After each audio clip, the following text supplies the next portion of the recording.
नमस्कार, मैं हूं आपके साथ निलोफर अंसारी और आप देख रहे हैं V9 न्यूज। देश और राज्यों की हर बड़ी खबर पर रहती है हमारी पैनी नजर। तो आइए नजर डालते हैं आज की खास खबर पर।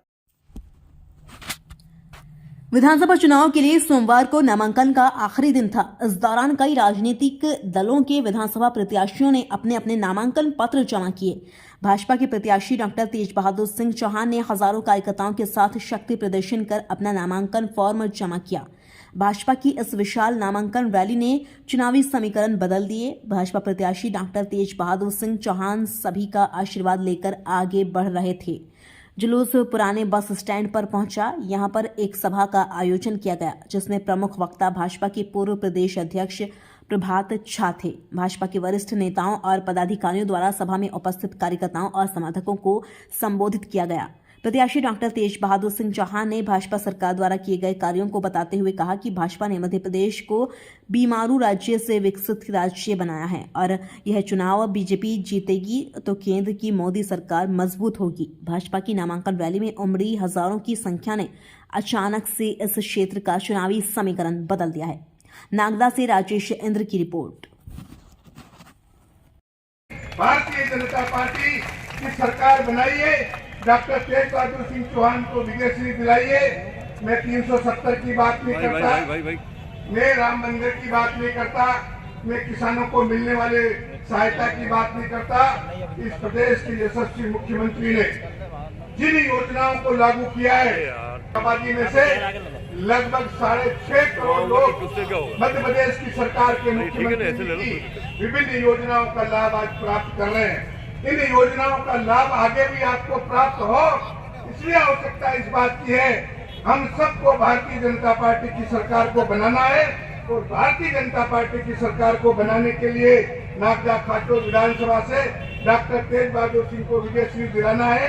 तत्पर रहूंगा, ये विश्वास दिलाते हुए मैं आपसे केवल एक ही निवेदन करना चाहता हूँ।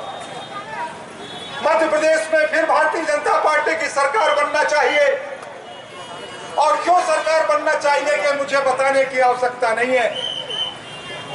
ये चुनाव मध्य प्रदेश में भारतीय जनता पार्टी का या कांग्रेस का चुनाव नहीं है।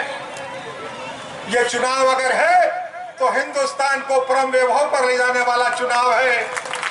ये हमारी भारत माता विश्व पटल पर गुरु के रूप में स्थापित थी और परम वैभव पर भारत फिर से एक बार स्थापित हो, इस संकल्प के साथ नरेंद्र मोदी काम कर रहे हैं और भारतीय जनता पार्टी का ये संकल्प पूरा होना चाहिए। इसलिए मध्य प्रदेश में भारतीय जनता पार्टी की सरकार बननी चाहिए।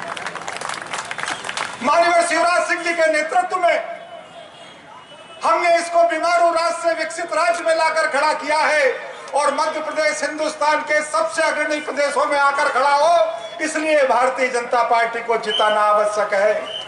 भारतीय जनता पार्टी को इसलिए जिताना आवश्यक है कि माननीय मुख्यमंत्री जी ने लाडली बहना जो योजना प्रारंभ की है, ये लाडली योजना चलती रहनी चाहिए और माननीय मुख्यमंत्री जी ने 1250 रुपए देना प्रारंभ किए हैं। बहनों, क्या ये राशि 3000 रुपए तक पहुंचे, योजना चलती रहे और माननीय मुख्यमंत्री जी ने कहा है कि मैं अपनी बहनों की आय को 10,000 रुपए तक पहुंचाना चाहता हूं।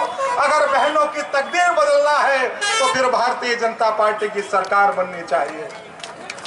माननीय मोदी जी ने आयुष्मान कार्ड के माध्यम से 5 लाख रुपए जमा करके अपने जीवन की गारंटी आपके खाते में जमा की है। एक गरीब के परिवार में यदि कोई व्यक्ति बीमार हो जाए तो लाख रुपए के इलाज की आवश्यकता पड़ जाए तो उसे दूसरे की तरफ देखना होता था, लेकिन मोदी जी ने 5 लाख की गारंटी आपके खातों में दी है। मैं आपको बताना चाहता हूं कि गरीब के स्वास्थ्य की रक्षा के लिए यह गारंटी बनी रहे तो फिर भारतीय जनता पार्टी की सरकार बनना जरूरी है। कोरोना के काल में 80 करोड़ लोगों को मुफ्त खाद्यान्न देने का काम माननीय नरेंद्र मोदी जी करते हैं और आज भी ये योजना चल रही है। इस तरीके की जन कल्याणकारी योजनाएं चलाना है तो फिर भारतीय जनता पार्टी की सरकार बनना जरूरी है। किसान को जब मोदी जी कहते हैं कि मैं 6,000 रुपए सम्मान निधि दूंगा तो फिर माननीय शिवराज जी कहते हैं कि 6,000 रुपए मध्य प्रदेश की सरकार भी देगी और 12,000 रुपए मध्य प्रदेश में किसान साथियों को उनके परिवार में 2 नाम दर्ज है, 5 नाम दर्ज है, सभी को देने का काम अगर सरकार करती है तो ये योजना चल आगाज हो चुका है।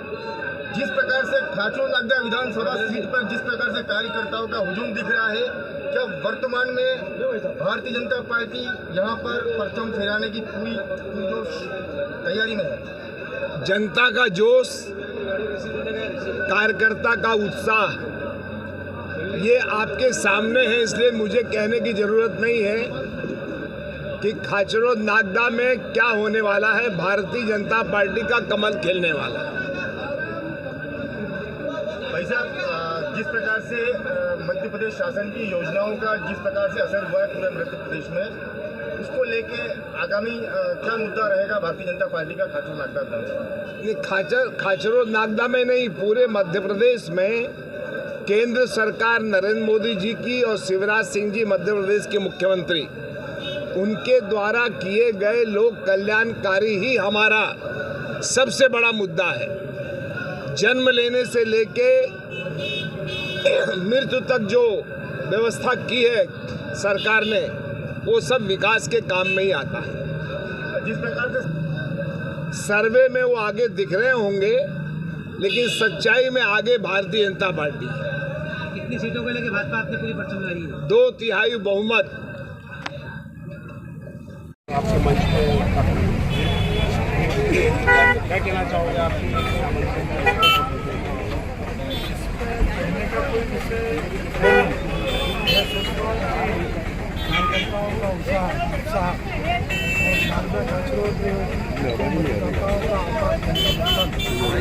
स्पष्ट कर रहा है यहाँ पर कमल खिलने वाला है।